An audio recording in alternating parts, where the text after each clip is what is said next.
time I should be recording. So our lake in the foreground, I'm going to go back to using my stiffer brush, and we're going to use the colours that we used in the sky reflected in our lake. So I've got some white, I'm picking up a bit of mauve in there by mistake, but so what we want to do is to put this down, as long as it's sort of roughly the same sorts of colour. Just don't do, you know, a pink sky and a blue lake.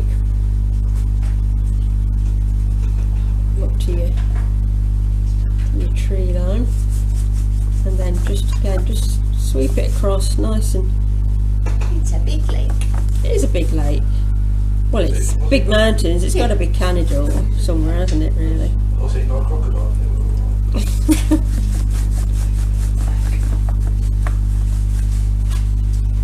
Don't know whether I must have used a slightly different blue last week. I've only got one blue, so that takes that decision.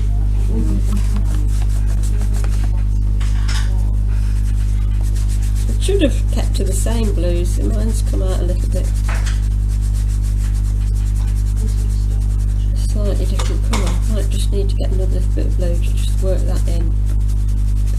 Because this is a watercolour paper, just get your paint worked into the texture of the paper. Just going to grab a little bit of a lighter blue. In there.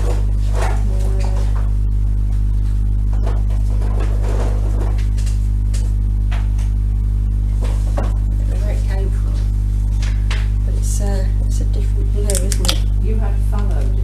I did have phthalo, but I've mixed that in with my white, and it's not the same.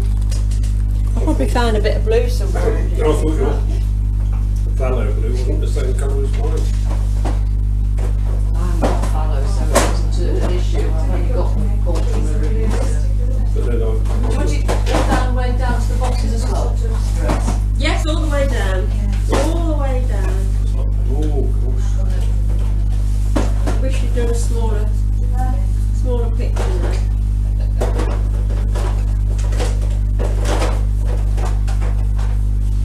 I don't think this is a good colour either. What's that one?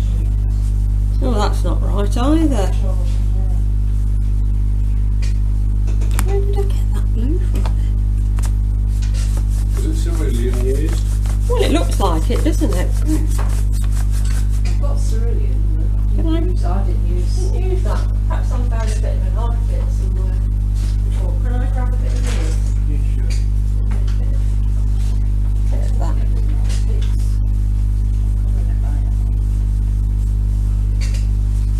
There, that's a little bit better, so a bit more like what the sky is.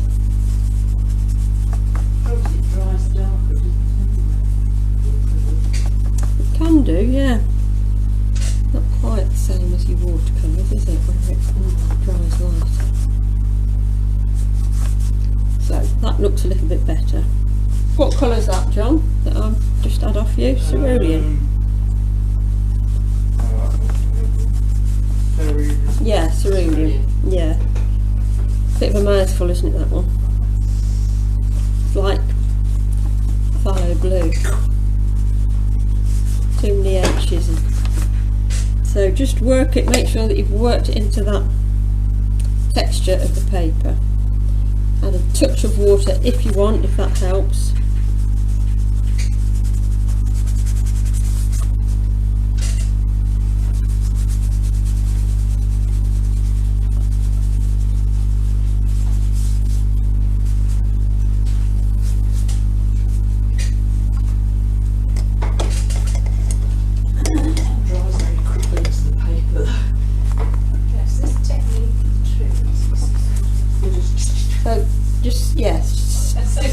Stippling very technical. with a flat, yeah. Well, Sally understands that. Don't you? I do. Now we've got a lake, we've got water, so we've got to add reflections now. Can I put a rubber duck in? Not yet. Oh. later. When you get home, you can do what you like. So what we want to do with our reflections is we don't want to do them all at the same time. We want to work across the paper in sort of small sections because we need to move the paint while it's still wet. So I've got the same brush and I'm going to Go back to our dark blue. got our dark blue again. This is your half-inch flat. This is my 1/2 inch flat. So I'm trying to match my the reflection. Well, you could do it. Wash your brush. So do it sort of a couple of inches. Wash your brush.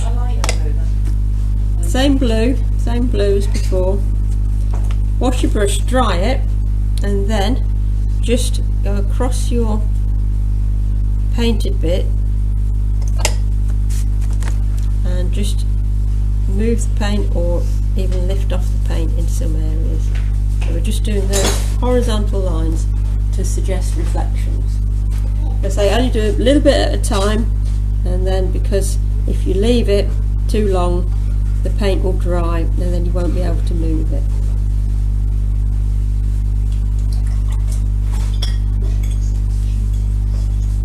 Don't forget, wash your brush, dry it. You're scraping it off with.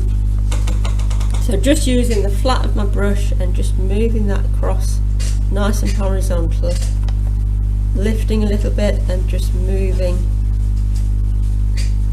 that paint and adding these, breaking up so it looks like a reflection as opposed to a solid.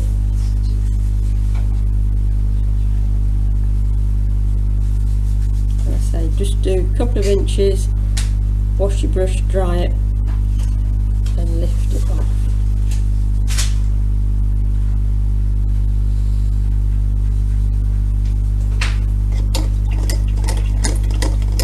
It's important it's a dry brush as well. You don't want water running down your ferrule. Ferrule is the metal bit of your brush. I thought we were feral. I feel feral today.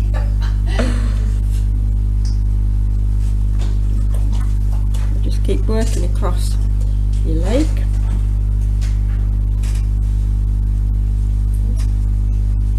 Trying to echo the shoreline with your reflections.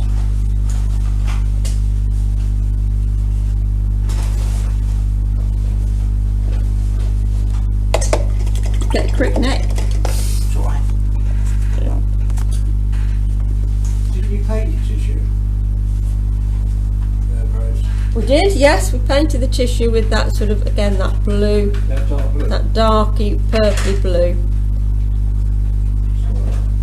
Have you painted it?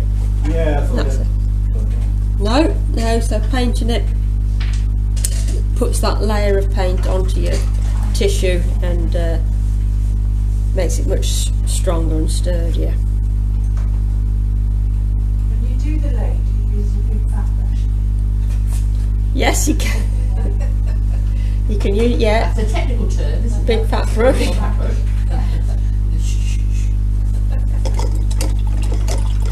That sort of number 6 hog round for a technical term.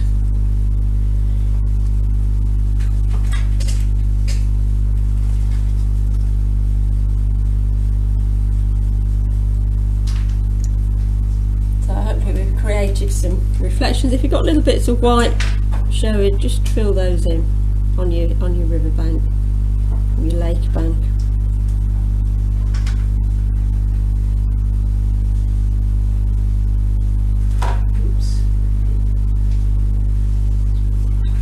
Want it nice and dark where that bank hits the water.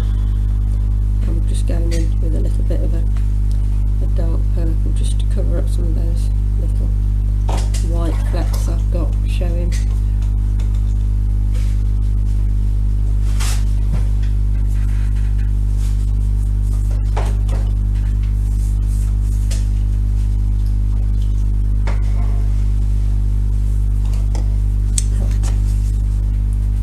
I'm going to add a bit of snow onto our mountains. So white paint, a little bit onto your finger, bit of finger painting again, this is, and just rub it across the top to suggest a bit of snow lying on top of the mountains. So you don't want it all the way down, so it's just sort of a little bit left on the top of the mountains. And that texture, Yeah, it's where the texture comes into its yeah, own, isn't you're it? just emphasising it. You're recording? I'm recording. So you're really using that texture that you've put down with that paper. Getting a bit of pink in my white, but does it really matter? So that little bit of snow on top of the mountain.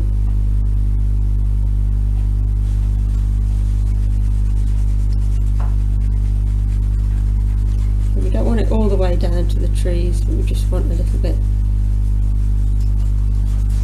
coming down.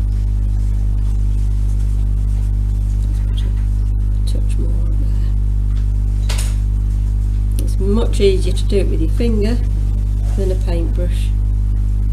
We're just really catching the tops of that texture.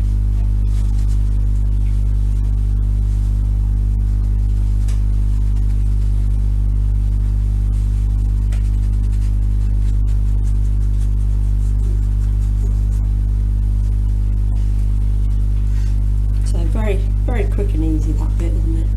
And very effective.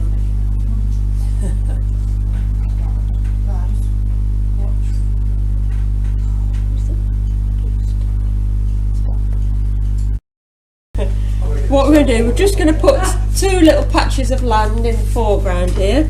So I'm going to go back to my dark blue purpley colour. I'm going to use my flat brush again, and literally I'm just going to block in a couple of bits of, it could be an island or it could be the beginnings of the other side of the lake. So I'll put one there and then I'll leave a little bit of a gap. Do like little peppers. Well, you could do. I was going to put a skier on. It would be very tiny. Just be a dot, wouldn't it, in the distance. So we'll just put a bit of land. Yeah, well, a cable car. We've got a bit of an opening, helps to lead us in. And then we're going to put those grasses and foliage like we did last week. And again, I'm just going to lift it up. I'm going to stick to just the, so I'm using my flat brush and I'm just starting at the base and just flicking up. Might need to add a touch of water just to make it a little bit more thinner, the paint. It just helps to break up the foreground, gives us a little bit of interest.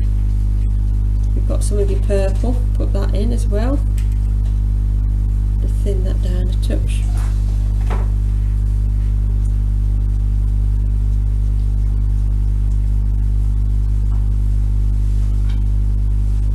Do it different lengths, different directions.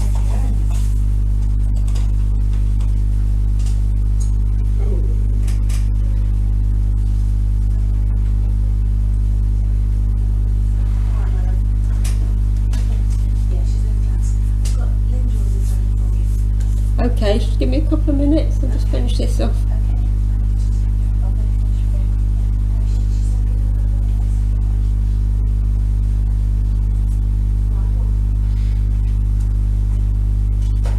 And if you've got a bit of white on your palette, you might need to get a bit more out. That will just lift things a touch. Using my white on the mountains.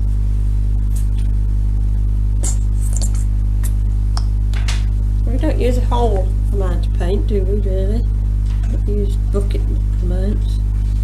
A bit of white just to lighten things up a touch. Wash your brush out. This is this little flat 1/2 inch brush.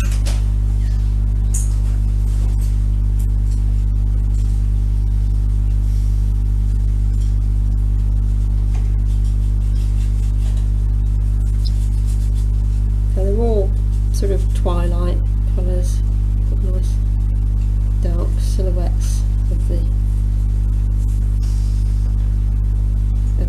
beige in the foreground. You can add a touch of, if you want to add a little sort of highlight bit into some of your trees. Just a touch here and there, make it look a little bit dark. But don't overdo it, just add a few little bits here and there. And that's really all there is to do. And if we put a mount around it, like most things, it'll look a lot better.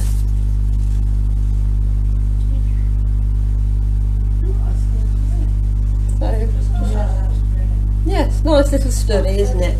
It doesn't take too long to do, and just 2 or 3 colours at the most.